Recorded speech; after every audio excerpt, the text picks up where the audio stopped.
സമൂഹ മാധ്യമങ്ങളിൽ ഹിറ്റായ ഗാനത്തിന്റെ ഉടമയായ 12 വയസ്സുകാരിക്ക് സിനിമയിൽ പാടാൻ അവസരം. വയനാട്ടുകാരിയായ ഷഹനയ്ക്ക് അവസരം നൽകിയത് സംവിധായകൻ മേജർ രവിയാണ്. ഷഹനയുടെ പാട്ട് കേൾക്കാം.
ഇതേക്കുറിച്ച് സംസാരിക്കാൻ ഈ കൊച്ചു പാട്ടുകാരി തന്നെ നമ്മോടൊപ്പം ഇപ്പോൾ ടെലിഫോണിൽ ചേരുകയാണ്. ഷഹന, ഷഹന, വലിയ ഭാഗ്യമാണ് കൈവന്നിരിക്കുന്നത്. സിനിമയിൽ പാടാൻ, ഈ കൊച്ചു പ്രായത്തിൽ തന്നെ സിനിമയിൽ പാടാനുള്ള അവസരം ലഭിക്കുകയാണ്. എങ്ങനെയാണ് ഷഹന ഈ പാട്ട്, ഷഹനയുടെ ഈ സ്കൂളിൽ പാടിയ പാട്ട് സോഷ്യൽ മീഡിയയിൽ ഹിറ്റായത്? എങ്ങനെയാണ് അതിനുണ്ടായ സാഹചര്യം എന്തായിരുന്നു മോളെ? അസംബ്ലി പാടിയപ്പോ എന്റെ ക്ലാസ് സാറ് മനോജ് സാർ ഇട്ടതാണ് യൂട്യൂബില്. അങ്ങനെയാണ് അറിയപ്പെട്ടത്. എന്തായിരുന്നു പരിപാടി? എന്തായിരുന്നു ഈ അസംബ്ലി ആണോ? ഈ കുട്ടികളെല്ലാം വരാന്തയിൽ നിരനിരയായി വിസ്താരത്തിൽ നിൽക്കുന്നതാണല്ലോ ദൃശ്യങ്ങൾ കാണാൻ. എന്തായിരുന്നു പരിപാടി? അസംബ്ലി ആയിരുന്നു. അത് ഷഹനയുടെ പാട്ട് എങ്ങനെ വന്നു അസംബ്ലിയില്? അത് ക്ലാസ് ബേസില്, ഓരോ ക്ലാസ് ബേസിലുള്ള അസംബ്ലി ആയിരുന്നു. ഓരോ ക്ലാസ് ബേസിലുള്ള അസംബ്ലി ആയിരുന്നു. അങ്ങനെ ഷഹനയ്ക്ക് പാടാൻ ആരാ ഈ സ്കൂളിൽ പ്രോത്സാഹനം നൽകുന്ന ആരാണ്? ഈ പറഞ്ഞ മാഷ് തന്നെയാണോ? എല്ലാവരും സപ്പോർട്ടാണ്. അപ്പോൾ ഈ ഷഹന ഇപ്പോൾ കഴിഞ്ഞ ദിവസങ്ങളിലൊക്കെ ഈ സോഷ്യൽ മീഡിയയിൽ ഈ ഷഹനയുടെ പാട്ട് പ്രചരിക്കുന്ന സമയത്ത് എല്ലാവരും ഇതേതാണ് ഈ കുട്ടി എന്ന് അന്വേഷിച്ച് കണ്ടെത്താൻ വേണ്ടി ഭയങ്കര പരിശ്രമത്തിലായിരുന്നു. ഷഹന അത് അറിഞ്ഞിരുന്നോ? ഷഹനയെ തേടി ആളുകൾ നടക്കുന്നുണ്ടെന്നുള്ള കാര്യം ഷഹന അറിഞ്ഞിരുന്നോ? ഒരുപാട് പേര് വിളിച്ചു പറഞ്ഞിരുന്നു. നിങ്ങളുടെ വയനാട്ടിലെ ആളുകളെല്ലാം ഇത് കണ്ട് വിളിച്ചു കാണും. ഓക്കെ. മേജർ രവി സാറിന്റെ സിനിമയിൽ പാടാൻ അവസരം തരാമെന്നാണ് പറഞ്ഞിരിക്കുന്നത്. മേജർ രവി സാർ വിളിക്കുക വല്ലതും ചെയ്തോ? വിളിച്ചിരുന്നു. മേജർ രവി വിളിച്ചു? സാർ സ്കൂളിൽ വന്നിരുന്നു. എപ്പോഴാണ് വന്നത്? കഴിഞ്ഞ ആഴ്ച. കഴിഞ്ഞ ആഴ്ച വന്നിട്ട് എന്ത് പറഞ്ഞു? അടുത്ത സിനിമയില് പാടാൻ അവസരം തരാന്ന് പറഞ്ഞു. അടുത്ത സിനിമയിൽ പാടാൻ അവസരം തരാന്ന് പറഞ്ഞു. എന്താണ് സിനിമയുടെ കാര്യം, എന്തെങ്കിലും പറഞ്ഞു മോളെ? മോഹൻലാലിന്റെ സിനിമയാണെന്ന് പറഞ്ഞു. ആഹാ, മോഹൻലാലിന്റെ സിനിമയിൽ പാടാനുള്ള അവസരമാണ് ഷഹനയ്ക്ക് കിട്ടുന്നത്. അതെ. അത് ശരി. ഓക്കെ, ഏതായാലും നമുക്ക് ഒരു പാട്ട് ഷഹനയുടെ മറ്റേതെങ്കിലും ഒരു പാട്ട് കേട്ടാൽ കൊള്ളാമെന്നുണ്ട്. ഒരു പാട്ട് പാടാമോ മോളെ? ഓക്കെ. വീരഹാർദ്ര സന്ധ്യകളേ വിഷാദ കന്യകളേ വിരചൊല്ലി പിരിയുമ്പോൾ ഇടനിന്ന് പിടയുമ്പോൾ മോളികൾ വിതുമ്പുന്നുവോ മിഴികൾ തുളുമ്പുന്നുവോ വീരഹാർദ്ര സന്ധ്യകളേ. മോളെ, ഈ പാട്ട് ആരാണ് പഠിപ്പിക്കുന്ന? ആരാണ്? ഹലോ, വീട്ടിൽ പഠിച്ചതാണ്. മോളെ കേൾക്കാമോ? കേൾക്കാം. ആരാ ഈ പാട്ട് പഠിപ്പിക്കുന്ന? ആരാ? വീട്ടിൽ തന്നെ പഠിച്ചതാണ്. വീട്ടിൽ നിന്ന് തന്നെ പഠിച്ചാണ്? ആരും ഗുരുക്കന്മാരൊന്നുമില്ല? എവിടെയും പോകുന്നില്ല പഠിക്കാൻ? പഠിക്കാൻ പോകുന്നുണ്ട്. അത് എവിടെയാണെന്നാണ് ചോദിച്ചത്. സംഗീത കലാക്ഷേത്ര, കൽപ്പറ്റ സംഗീത കലാക്ഷേത്രത്തിൽ. എത്ര വർഷമായി പഠിക്കുന്നു? 3 വർഷമായി. ഓക്കെ. എന്താണ് ഈ കലാ മത്സരങ്ങൾക്കും യൂത്ത് ഫെസ്റ്റിവലിനൊക്കെ പങ്കെടുത്ത് സമ്മാനങ്ങൾ കിട്ടിയിട്ടുണ്ടോ ഷഹനയ്ക്ക്? കിട്ടിയിട്ടുണ്ട്. എന്താണ് കിട്ടിയിട്ടുള്ളത്? ട്രോഫി. അതല്ല ഞാൻ ചോദിച്ചത്, ഏത് ഇനങ്ങളിലൊക്കെയാണ് കിട്ടിയിട്ടുള്ളതെന്നാണ്. ലൈറ്റ് മ്യൂസിക്, മാപ്പിളപ്പാട്ട്. ലൈറ്റ് മ്യൂസിക്, മാപ്പിളപ്പാട്ട്. ഓക്കെ. സമ്മാനം കിട്ടിയ ലളിതഗാനത്തിലെ ഏതെങ്കിലും ഒരു 2 വരി പാടാമോ മോളെ? അതാണോ ഇപ്പൊ പാടിയത്? അത് ശരി. ഓക്കെ. അപ്പോ ഈ വീട്ടിലെ ആരൊക്കെയാണ് ഉള്ളത്? അവരുടെയൊക്കെ സപ്പോർട്ടൊക്കെ എങ്ങനെയാണ്? എല്ലാവരും നല്ല സപ്പോർട്ടാണ്. ആരൊക്കെയുണ്ട് വീട്ടിൽ? ആരൊക്കെയുണ്ട്? ഉപ്പച്ചി, ഉമ്മച്ചി, 2 ചേച്ചിമാര്. ആണോ? ഈ പാട്ട് പഠിക്കാനൊക്കെ ഉപ്പയാണോ ഈ ചെറുപ്പം മുതലേ പ്രോത്സാഹിപ്പിച്ച് മോൾക്ക് പാട്ടിൽ താല്പര്യം ഉണ്ടെന്ന് അറിഞ്ഞപ്പോൾ പഠിക്കാനുള്ള സാഹചര്യങ്ങളൊക്കെ ഒരുക്കിയത് ഉപ്പയാണോ? എല്ലാവരും എന്ന് പറഞ്ഞാൽ ആരൊക്കെയുണ്ട്? അത് ശരി. എന്താണ് ആഗ്രഹം? എന്താണ് ഇപ്പം പ്രതീക്ഷിക്കാതെ കൈവന്നൊരു ഭാഗ്യമാണ് സിനിമയിൽ പാടാൻ? പ്രത്യേകിച്ച് മേജർ രവിയെ പോലെ ഒരു സാധാരണ നിലയിൽ വലിയ പണം ചെലവിട്ട് സിനിമ എടുക്കുന്ന ഒരാളുടെ സിനിമയിൽ പാടാനുള്ള അവസരം കിട്ടുകയാണ്. മോളിലേക്ക് വരാം. ഇപ്പോൾ മേജർ രവി നമ്മോടൊപ്പം ടെലിഫോൺ ലൈനിൽ ചേരുന്നു. ശ്രീ മേജർ രവി, ചന്ദ്രലേഖയെ പോലെ മറ്റൊരു താരോദയം ഉണ്ടാവാൻ പോവുകയാണ്. താങ്കളെ പോലെ വലിയൊരു സംവിധായകൻ 12 വയസ്സുകാരിയായ ഒരു കുട്ടിയെ സോഷ്യൽ മീഡിയയിലൂടെ കണ്ട് പെട്ടുകൊണ്ട് താങ്കളുടെ സിനിമയിൽ അവസരം കൊടുക്കാൻ പോകുന്നു. എന്താണ് പറയാനുള്ളത്? നമ്മളെല്ലാം, ഞാനെപ്പോഴും വിചാരിക്കുന്ന ഒരു കാര്യമുണ്ട്, നമ്മളെല്ലാം ഒരു നിമിത്തമാണ്. എല്ലാവരുടെയും ബാക്കി സമയം അതൊക്കെ വരുന്ന സമയത്ത് നമ്മൾക്കൊരു നിമിത്തം പോലെ അതിൻ്റെ ഉള്ളിൽ കൂടെ വന്ന് നമ്മൾ കാണാൻ ആഗ്രഹിക്കാൻ സാധിച്ചു, അറിയാൻ സാധിച്ചു.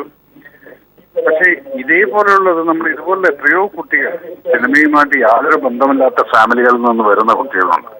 അപ്പൊ അവരിൽ ഉള്ള ഇതുപോലുള്ള കഴിവുകൾ, ഇപ്പം എനിക്ക് പഴയ ഓർമ്മ തോന്നുകയാണെങ്കിൽ നജീം അർഷാദ് എന്നുള്ള സിംഗറിനെ അവൻ സ്റ്റാർ ചാലഞ്ചില് സിംഗർ ആവുന്നതിന് മുന്നേ, ഞാൻ 1 വർഷം മുന്നെയാണ് മിഷൻ 90 ഡേയ്സ് എന്നുള്ള പടത്തിൽ ഞാൻ പാടിച്ച്. അതിനുശേഷം ആ കുട്ടി ഇന്നിപ്പോ എവിടെയോ പോയിരിക്കുന്നു. നജീം എന്ന് പറഞ്ഞാൽ അങ്ങനെ ഒരു സിംഗർ. സോ അത് നമ്മൾ ആരെങ്കിലും ഒരു ഇനിഷ്യേറ്റീവ് എടുത്താലല്ലേ ഇതുപോലുള്ള കാര്യങ്ങളൊക്കെ നടക്കുള്ളൂ. അപ്പൊ ഈ കുട്ടിയുടെ ശബ്ദത്തിൽ ഞാൻ ആ ഒരു മാധുര്യവും അതിനകത്തുള്ളൊരു ഡെപ്തും ഒറിജിനലായിട്ട് പടത്തിനകത്തുള്ള പാട്ടിനേക്കാൾ എന്നെ അധികം ഇംപ്രസ് ചെയ്ത ഈ കുട്ടിയുടെ സൗണ്ട് ആയിരുന്നു. അപ്പൊ അത് കേൾക്കുന്ന സമയത്ത് ആ കുട്ടി അത് വളരെ പാടുന്ന സമയത്ത് നമുക്ക് തന്നെ ഒരു വേദന തോന്നും ആ പ്രണയത്തിനോട്. എന്ന് പറഞ്ഞാൽ അത് അത്രയും ഉൾക്കൊണ്ട് പാടുന്നു എന്ന് പറയുമ്പോൾ അത് ദൈവസിദ്ധമായിട്ടുള്ള ഒരു കഴിവാണ്. ആ കുട്ടീനെ നമ്മൾ എല്ലാവരും കൂടെ സഹായിക്കണം. തീർച്ചയായും. ഈ ഫേസ്ബുക്കിൽ താങ്കളുടെ പോസ്റ്റ് കാണുകയുണ്ടായി. ഈ കുട്ടിയെ കുറിച്ച് എന്തെങ്കിലും വിവരം ലഭിക്കുന്നവർ ബന്ധപ്പെടുക. എങ്ങനെയാണ് ഈ കുട്ടിയിലേക്ക് എത്തുന്നത് അവസാനം? എനിക്ക് ആരോ വാട്സപ്പില് ഈ കുട്ടി പാടിയിട്ടുള്ള ഒരു പോസ്റ്റ് എനിക്ക് അയച്ചു തന്നു. പക്ഷെ അത് ഡൗൺലോഡ് ചെയ്യാൻ സമയമായി. പിന്നെ ഈവനിങ്ങിൽ ഞാൻ പഴയ ഫോട്ടോസും എല്ലാം കൊണ്ട് ഡിലീറ്റ് ചെയ്തുകൊണ്ടിരിക്കുന്ന സമയത്താണ് ഏതോ ഒന്ന് കാണാത്തൊരു സാധനം അപ്പൊ അത് വെറുതെ പ്രസ് ചെയ്ത് നോക്കിയപ്പോഴാണ് ഇങ്ങനെ കുട്ടി ഒന്ന് പാടുന്നത്. അത് സത്യം പറഞ്ഞാൽ പിറ്റേ ദിവസം അന്ന് രാത്രി തന്നെ ഞാൻ പോസ്റ്റ് ചെയ്തിട്ട് ആ പോസ്റ്റ് ചെയ്തു. പക്ഷെ പിറ്റേ ദിവസം കാലത്ത് ഞാൻ നടക്കാൻ പോകുമ്പോൾ എന്റെ വാട്സപ്പിനകത്ത് ആ പാട്ട് ഞാൻ ചുരുങ്ങിയത് ആ ഒരു 3 കിലോമീറ്റർ നടക്കുന്ന സമയത്ത് മുഴുവൻ ഇതിങ്ങനെ റിപ്പീറ്റ് ചെയ്ത് കേട്ടോണ്ടിരിക്കുകയായിരുന്നു. ഓരോ പ്രാവശ്യം കേൾക്കുമ്പോഴും നമുക്ക് അതിന്റെ ഡെപ്ത് മനസ്സിലായിക്കൊണ്ടിരുന്നു. അപ്പോഴാണ് പിന്നെ അന്ന് തന്നെ ഞാൻ തീരുമാനിച്ചത് നാളെ കാലത്ത് ഈ കുട്ടീനെ എങ്ങനെയെങ്കിലും പോയി കാണണം, അവർക്ക് നമ്മൾ എന്തെങ്കിലും പ്രോത്സാഹനം കൊടുക്കണം. ആ പ്രോത്സാഹനം ഇത് ഇത്രയും ജനങ്ങൾ ഏറ്റെടുത്തു എന്ന് പറയുന്ന സമയത്ത് അത് ജനങ്ങളുടെയും കൂടെ നന്മയാണ് അത് കാണാൻ സാധിച്ചത്. അല്ലെങ്കിൽ ആ ജനങ്ങൾക്ക് നന്മയില്ലെങ്കിൽ ഇത് ഇത്രയും വലിയൊരു വൈറലായിട്ട് മാറില്ലായിരുന്നു. അപ്പൊ അതിനകത്ത് ഈ സോഷ്യൽ മീഡിയയിൽ ഇത്രയധികം സ്പ്രെഡ് ചെയ്തിട്ടുള്ള ആളുകൾക്കും നമ്മൾ നന്ദി പറയണം. ആ കുട്ടിയെ ഐഡന്റിഫൈ ചെയ്തിട്ടുള്ള മനോജ് മാഷ്, ആ കുട്ടിയുടെ അച്ഛനമ്മമാര്, ടീച്ചർമാര്, സ്കൂളിലെ എല്ലാവരും കൂടിയുള്ള ഒരു കൂട്ടായ്മയിലാണ് ഇങ്ങനെ ഒരു കുട്ടി പുറത്തു വന്നിരിക്കുന്നത്. പിന്നെ നമ്മൾ നിമിത്തമായി, അത്രേ ഉള്ളൂ. തീർച്ചയായും നിമിത്തമായി. ഇനിയിപ്പം കുട്ടിയുടെ ഭാവി എങ്ങനെയാണെന്ന് വരും നാളുകൾ തെളിയിക്കും.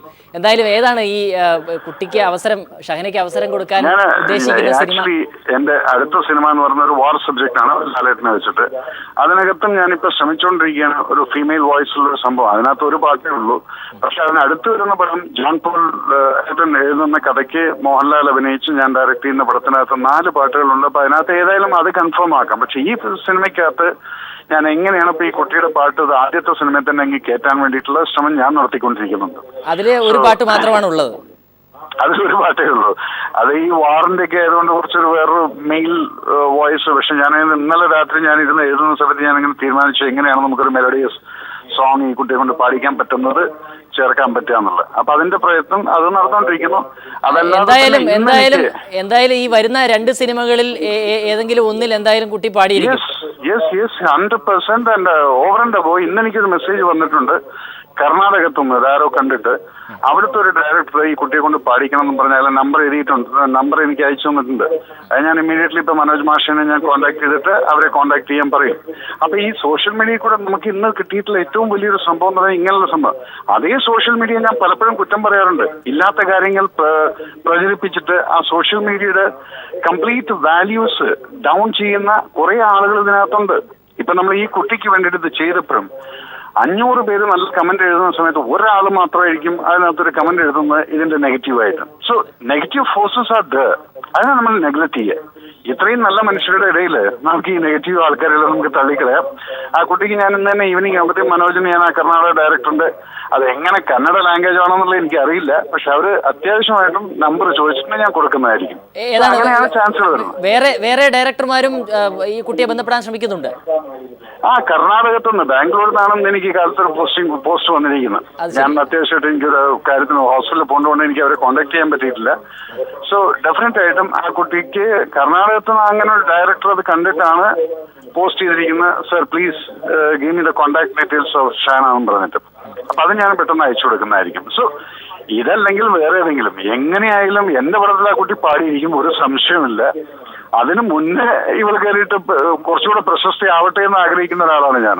കാരണം വേറെ ആൾക്കാർ ഇപ്പൊ വിളിക്കാൻ തുടങ്ങിയല്ലോ, അതിൽ വളരെയധികം സന്തോഷവാനാണ് ഞാൻ. എന്നെ പോലെ പലരും ചിന്തിക്കാൻ തുടങ്ങിയെന്ന് പറഞ്ഞാൽ ആ കുട്ടിയുടെ ഭാവി സുരക്ഷിതമാവാൻ പോകുന്നു എന്നുള്ളതും ആ കുട്ടിയെ നമുക്ക് സമൂഹത്തിൽ നല്ലൊരു പാട്ടുകാരെ കിട്ടാൻ പോകുന്നു എന്നുള്ളതിലാണ് എന്റെ സന്തോഷം. തീർച്ചയായും ശ്രീ മേജർ രവി, ഇവിടെ മറ്റൊരു കാര്യം കൂടി ഓർക്കേണ്ടത്, സോഷ്യൽ മീഡിയയിൽ നിന്ന് തന്നെ ഉദയം ചെയ്തൊരു താരമുണ്ട്, ചന്ദ്രലേഖ. ഇതേപോലെ നമ്മുടെ ഈ ചാനൽ സ്റ്റുഡിയോയിൽ നിന്നും വാർത്തെടുത്ത ഒരു താരമാണ് ചന്ദ്രലേഖ. ചന്ദ്രലേഖ തന്നെ നമ്മുടെ ഒപ്പം ഇപ്പോൾ ടെലിഫോണിൽ ചേരുകയാണ്. ചന്ദ്രലേഖ, താങ്കളെപ്പോലെ വലിയൊരു പാട്ടുകാരിയാവാനുള്ളൊരു ഭാഗ്യം, അവസരം ലഭിച്ചിരിക്കുകയാണ് ഒരു 12 വയസ്സുകാരിയായ വയനാട്ടുകാരിയായ കുട്ടിക്ക്. എങ്ങനെ പ്രതികരിക്കുന്നു താങ്കൾ? നമസ്കാരം സാറേ. നമസ്കാരം സാറേ. ഞാൻ ഏറ്റവും അധികം സന്തോഷിക്കുന്ന ഒരു നിമിഷം കൂടിയാണിത്. കാരണം അതെ ഷഹനായ്ക്ക് എന്റെ എല്ലാവിധ ആശംസകളും നൽകുകയാണ്.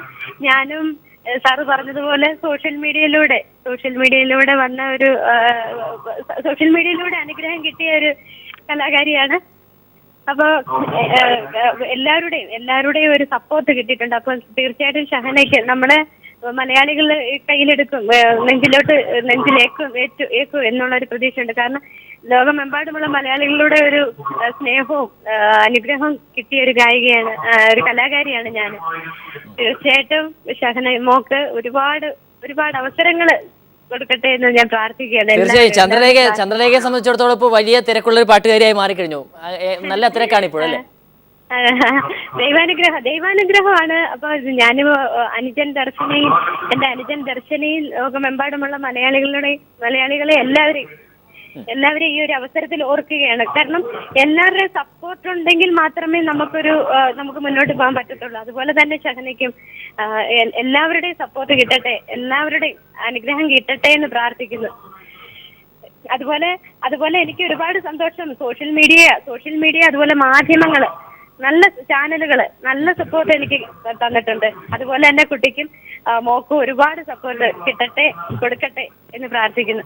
തീർച്ചയായും ഇത്തരം സോഷ്യൽ മീഡിയയിൽ വന്ന് പിന്നീട് ഇത്തരം വലിയ ഒരു മേഖലയിലേക്ക്, സിനിമ എന്ന വിശാലമായ ഒരു മേഖലയിലേക്ക് എത്തിപ്പെട്ട് അവിടെ ഒരു നിലനിൽപ്പുണ്ടാക്കാൻ സാധിക്കുക എന്നുള്ളത് ചന്ദ്രലേഖ കാണിച്ചു തന്നു കഴിഞ്ഞു. എങ്ങനെയാണ് നിലവിൽ ചന്ദ്രലേഖയുടെ ഒരു സ്ഥിതി? എങ്ങനെയാണ് എല്ലാ തലങ്ങളിൽ നിന്നും മികച്ച രീതിയിലുള്ള പ്രതികരണം തന്നെയാണോ ഇപ്പോഴും ലഭിക്കുന്നത്? ഇപ്പോഴും അതാണ് എന്നെ ഏറെ അധികം അത്ഭുതപ്പെടുത്തിയിട്ടുള്ള ഒരു കാര്യം. ഇപ്പോഴും എല്ലാ മേഖലയിൽ നിന്നും നല്ല സപ്പോർട്ടും നല്ല സ്നേഹവുമാണ് കിട്ടുന്നത്. അതുപോലെ തന്നെ 4 സിനിമകളിൽ പാടാനുള്ള ഭാഗ്യം കിട്ടി. ഞാൻ ഏറെ അധികം ബഹുമാനിക്കുന്ന ചിത്ര ചേച്ചിക്കൊപ്പം ഒരു പാട്ട് പാടി. ഇപ്പൊ ഒരു തമിഴിലൊരു സിനിമ പാടി, അതിപ്പോ ഈ മാസം റിലീസ് ആവുന്നു. അതുപോലെ കൈതപ്രസാദ് സാറിന്റെ ഒരു പാട്ട് ആൽബം അത് പാടി, അത് വിഷ്വൽ ചെയ്തിരിക്കുന്നു.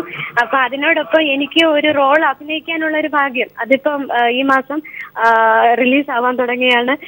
ചന്ദ്രലേഖ അപ്പോ അഭിനേത്രി കൂടി ആവാൻ പോകുന്നു. അല്ല, അതെങ്ങനെയാണ്, എങ്ങനെ സംഭവിച്ചു ചന്ദ്രലേഖ? അത് വലിയൊരു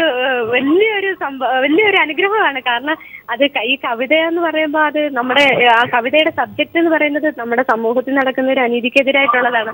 ഒരു പീഡനമായിട്ട് ബന്ധപ്പെട്ട ഒരു കുഞ്ഞിനെ നഷ്ടപ്പെട്ടു പോകുന്ന അച്ഛന്റെ അമ്മയുടെയും വേദനയാണ് അതിനകത്ത്. ആ അമ്മയുടെ അച്ഛന് അനുഭവിക്കുന്ന പിന്നീടുള്ള വേദനയാണ് ആ കവിതയില്. അപ്പൊ അതില് ഞാൻ ആ പാട്ട് പാടി അഭിനയിക്കുന്നു. അത് ശരിക്കും പറഞ്ഞാൽ അതിൽ അഭിനയിച്ചിരിക്കുന്നത് നമ്മുടെ സീരിയൽ താരങ്ങളായ ഡോക്ടർ ഷാജി സാറും വീണ നായരുമാണ്.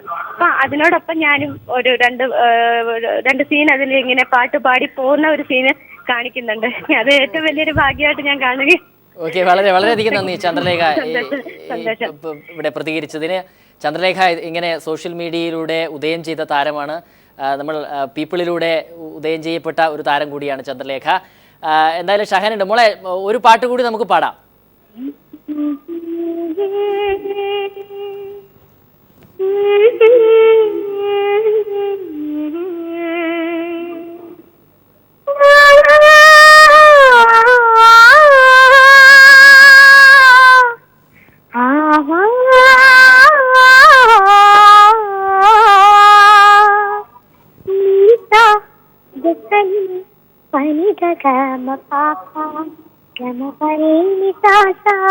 pani sari pama ga ga ma pa pa mari ni pani mari ni da ga ma pa pa ma pani ni pani sari a mainagam kadalil ninuyarunnu chiragulla meekhangalai ശിശിരങ്ങൾ തിരയുന്നുവോ Mainakam കടലിൽ നിന്നുയരുന്നുവോ ചിറകുള്ള മേഘങ്ങളായി ശിശിരങ്ങൾ തിരയുന്നുവോ. Okay മോളെ, ഈ major Ravi അല്ലാതെ വേറെ ഏതെങ്കിലും സംഗീത സംവിധായകന്മാരോ മറ്റ് ചലച്ചിത്ര പ്രവർത്തകരാരെങ്കിലും മോളെ ബന്ധപ്പെട്ടിരുന്നോ? അജയ് ഗോപാൽ സാർ വിളിച്ചിരുന്നു. കേട്ടില്ല, ആരാണ്? അജയ് ഗോപാൽ സാർ. അജയ് ഗോപാൽ വിളിച്ചു, എന്നിട്ടോ?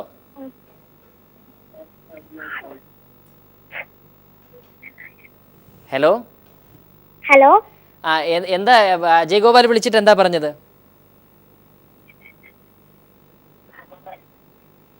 ജയചന്ദ്രൻ സാറിന്റെ ഒരു പാട്ട് പാടാൻ ഭാഗ്യം ഉണ്ടാവുമെന്ന് പറഞ്ഞിരുന്നു. പാട്ട് പാടാൻ ഭാഗ്യം ഉണ്ടാവുമെന്ന് പറഞ്ഞു. എന്താണ്, സിനിമയിലാണോ? ഏത് പാട്ടാണ്, എങ്ങനെയാണ്? അതൊന്നും പറഞ്ഞിട്ടില്ല. അതൊന്നും പറഞ്ഞില്ല. ഉടനെ പാടാനുള്ള ഒരു അവസരം ഉണ്ടാക്കി തരുമെന്ന് പറഞ്ഞോ? പറഞ്ഞു. ആഹാ, അത് ശരി. ഈ മേജർ രവി മറ്റൊരു കാര്യം പറയുകയുണ്ടായി, ബാംഗ്ലൂരിൽ നിന്നും ഏതോ ഒരു കന്നഡ സംവിധായകൻ മകളുടെ കുട്ടിയുടെ നമ്പർ ചോദിച്ചിട്ടുണ്ടെന്ന് പറഞ്ഞു. അങ്ങനെ മറ്റെവിടെന്നെങ്കിലും വിളി വന്നിട്ടുണ്ടോ? പാട്ട് പാടാൻ വേറെ വിളിച്ചിട്ടില്ല. പാട്ട് പാടാൻ ആരും വിളിച്ചിട്ടില്ല? ഇല്ല. അത് ശരി. ഓക്കെ, അപ്പോൾ അവസാനമായി ഒരു പാട്ട് കൂടി പാടി നമുക്ക് അവസാനിപ്പിക്കാം മോളെ.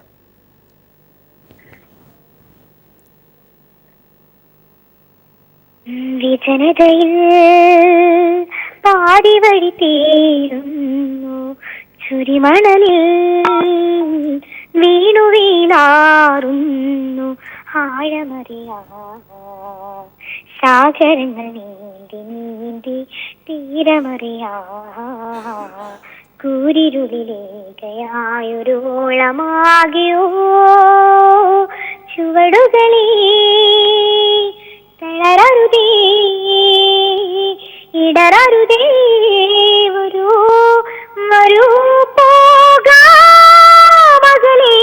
വിജനതയിൽ പാടി വഴി തീരുന്നു, ചുരിമണലിൽ വീണു വീണാറുന്നു. വളരെ നന്നായിട്ടുണ്ട് മോൾ. ആരാണ് മോളുടെ ഇഷ്ടപ്പെട്ട പാട്ടുകാരി? ആരാണ്? ശ്രേയ ഘോഷാൽ. ശ്രേയ ഘോഷാലാണ്. എന്താണ് ശ്രേയ ഘോഷാലിനെ ഇഷ്ടപ്പെടാൻ കാരണം? സൗണ്ട്, ശബ്ദം ശ്രേയ ഘോഷാലുമായിട്ട് സാമ്യമുണ്ട്, അതുകൊണ്ടാണോ? അതല്ല, എല്ലാം അധികവും ശ്രേയയുടെ പാട്ടുകളാണ് ഷഹന പാടി കേൾക്കുന്നത്. അതെന്തുകൊണ്ടാ? ആ പാട്ടുകളാണ് ഇഷ്ടം. ശ്രേയയുടെ പാട്ടുകളെല്ലാം ഇഷ്ടമാണ്. ഓക്കെ, ഏതായാലും എല്ലാവിധ ഭാവുകങ്ങളും നേരുകയാണ് ഷഹനയ്ക്ക്. വലിയ ഒരു സിനിമാ ഗായികയാകട്ടെ എന്ന് ആശംസിക്കുകയാണ്. മോളെ, നമുക്ക് ഇപ്പോൾ പൃഥ്വിരാജിനെ കൂടി ടെലിഫോൺ ലൈനിൽ കിട്ടും എന്ന് പ്രതീക്ഷിക്കുന്നു. ഷഹനയുടെ വൈറലായ, ഫേസ്ബുക്കിലും യൂട്യൂബിലും ഒക്കെ വൈറലായ ആ പാട്ടിൻ്റെ കുറച്ച് ഭാഗം കൂടി കാണാം.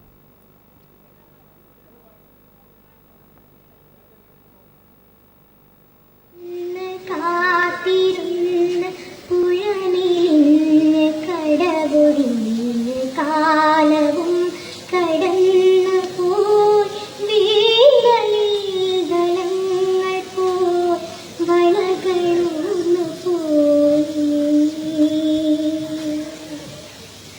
ഓത്തിരുന്ന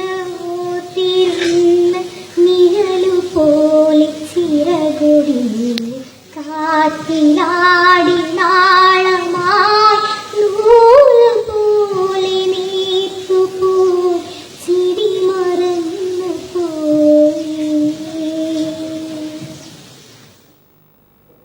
എന്തായാലും വലിയ ഭാവി ഉണ്ടാകും ഷഹനയ്ക്ക് എന്ന് പ്രതീക്ഷിക്കാം. ഷഹനയ്ക്ക് എല്ലാവിധ ആശംസകളും നേരുകയാണ്. ഇവിടെ നമ്മളോട് പ്രതികരിക്കുകയുണ്ടായി, ഒപ്പം ഒട്ടേറെ പാട്ടുകളും പാടുകയുണ്ടായി. എല്ലാവിധ ആശംസകളും നേരുന്നു.